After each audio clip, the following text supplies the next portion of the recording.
இறை இயேசுவில் அன்பு நிறைந்த தமிழ் சொந்தங்களே வணக்கம். நம்முடைய தாய்மொழியாம் தமிழ் மொழி பழம்பெருமை வாய்ந்தது. தமிழை வளர்த்தவர்கள் பட்டியலில் இன்று நாம் காணவிருக்கும் மாமுனியை ஒருபோதும் மறக்க இயலாது. 17-18ஆம் நூற்றாண்டிலே இத்தாலியிலிருந்து தமிழ்நாட்டிற்கு வந்த இவர் நம் தமிழ்நாட்டின் சிறப்பை உலகறிய செய்திருக்கிறார் என்றால் அது மிகையாகாது. இவரது எழுத்துப் பணிகள் கிறிஸ்தவ மறைக்கும் தமிழர் வாழ்வியலுக்கும் பெரும் தாக்கத்தை ஏற்படுத்தி இருக்கிறது. அத்தகைய பாராட்டுகளுக்கு சொந்தக்காரர் தான் இறை ஊழியர் வீரமாமுனிவர். வீரமாமுனிவரின் எழுத்து படைப்புகளில் அவர் முன்னிறுத்திய வீரப்பெண் கித்தேரியம்மாள் அவர்களின் அம்மானையை குறித்து அறிந்து கொள்வோம். தமிழ் மரபில் அம்மானை மகளிர் விளையாட்டுகளில் ஒன்றாகும். இவ்விளையாட்டை விளையாடும் போது பாடும் பாடலாக அம்மானை பாடல்கள் அமைந்துள்ளன. இவை நாட்டுப்புற கதை வடிவில் அமைந்த சிற்றிலக்கியம் ஆகும். இவற்றில் சவேரியார் அம்மானை, தாவீது அம்மானை, கித்தேரியம்மாள் அம்மானை போன்றவற்றை கிறிஸ்தவ அம்மானை இலக்கியங்களுக்கு சான்றாக கூறலாம். 1731ஆம் ஆண்டு வீரமாமுனிவர் கித்தேரியம்மாள் அம்மானை என்னும் சிற்றிலக்கியத்தை படைத்தார். இந்நூலில் மொத்தம் 10 காதைகள் இடம்பெற்றுள்ளன. ஒவ்வொரு காதை தொடக்கத்தில் அப்பகுதியின் சுருக்கமாக விருத்தப்பா ஒன்றும் இடம்பெற்றுள்ளது. ஒரு தாய் தான் பெற்ற குழந்தைகளை கொல்றதை கேள்விப்பட்டிருக்கிறீங்களா? ஒரு குழந்தைய ஒரே பிரசவத்தில் பிறந்த 9 குழந்தைகளையும் கொன்று போட சொன்ன வரலாறு ஒன்று இருக்கிறது. அதை பற்றி கேட்போமா?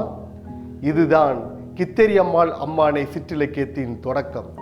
கிபி 2ஆம் நூற்றாண்டில் போர்த்துக்கல் நாட்டில் கிறிஸ்தவ மதத்தை வெறுத்து பழமையான உரோமை சமயத்தை பின்பற்றி வந்த ஓர் அரசவை குடும்பத்தில் இருந்த அரசி ஒருவள் ஒரே பிரசவத்தில் 9 பிள்ளைகளை பெற்றெடுத்தாள்.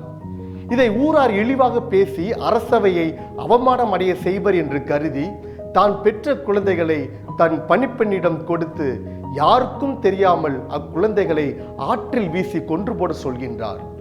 ஆனால் அப்பணிப்பெண் அக்குழந்தைகளை கொல்ல மனமின்றி அருகில் இருந்த கிறிஸ்தவ ஆயர் ஒருவரிடம் ஒப்படைக்கிறார். ஏனென்றால் அப்பணிப்பெண் மறைமுகமாக கிறிஸ்தவ மறையில் வளர்ந்து வந்தவர். அந்த ஆயர் அக்குழந்தைகளை ஏற்று அவர்களுக்கு திருமுழுக்கு வழங்கி கிறிஸ்தவ நெறிப்படி வளர்த்து வந்தார். காலப்போக்கில் அவர்கள் அனைவரும் நற்செய்தி பணி ஆற்றி வந்தனர். இதனை அறிந்து கோபம் அடைந்த அரசன் அவர்களை பிடித்து விசாரணைக்கு வர அழைக்கிறான். அப்போதுதான் தெரிய வருகிறது அந்த 9 பேரும் தனக்கு பிறந்த மகள்கள் என்று. இருப்பினும் தன்னுடைய பழமைவாத சமயவாத போக்கினால் அவர்கள் மேல் கோபம் கொண்ட மன்னன் 9 பேரையும் முதலில் சிறையில் அடைக்க உத்தரவிடுகிறான். அவர்களில் கித்தேரி மற்றவர்களை விட சற்று ஆன்மீக காரியங்களில் ஈடுபாட்டோடு இருந்தார்.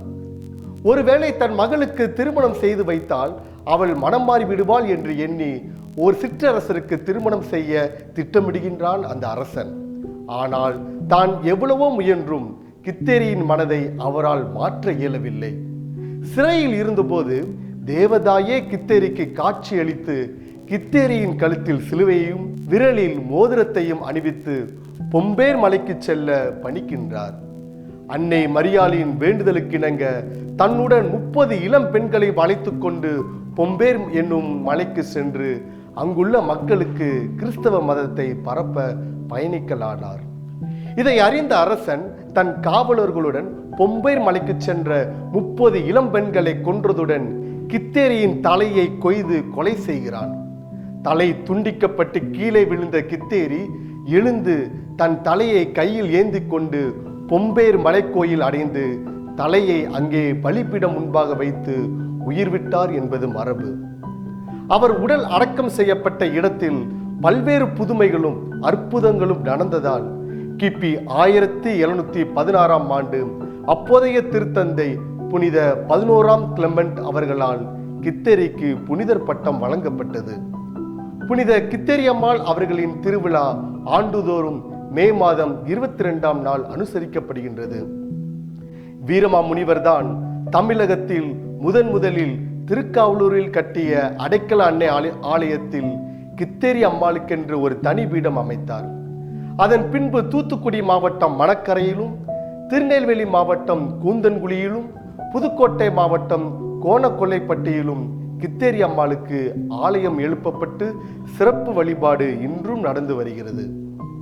மேலை நாடுகளில் குவித்தேரியா என்று அழைக்கப்பட்டவரைத்தான் வீரமாமுனிவர் கித்தேரி என்று குறிப்பிடுகிறார்.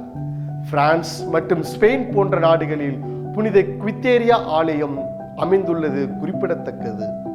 கத்தோலிக்க திரு அவையில் கித்தேரி அம்மாளை வெறிநாய்க்கடி நோய்க்கான பாதுகாவலரும் மகப்பேறு பாக்கியம் வேண்டியும் அம்பாளை வழிபடும் வழக்கம் உள்ளது.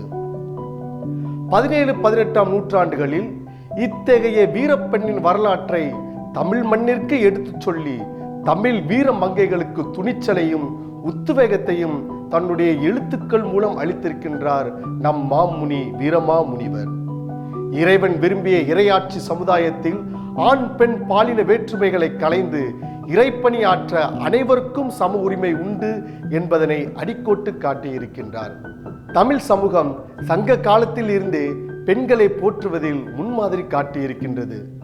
வீரப்பெண் கித்தேரி போன்று இன்றும் சமூகத்தில் உண்மைக்காக நீதிக்காக குரல் கொடுக்க பெண்கள் இருக்கின்றார்கள்.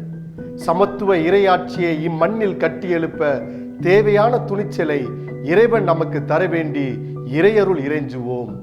ஆமேன். புனித கித்தேரி அம்மாளே, எங்களுக்காக பரிந்து பேசியருளும்.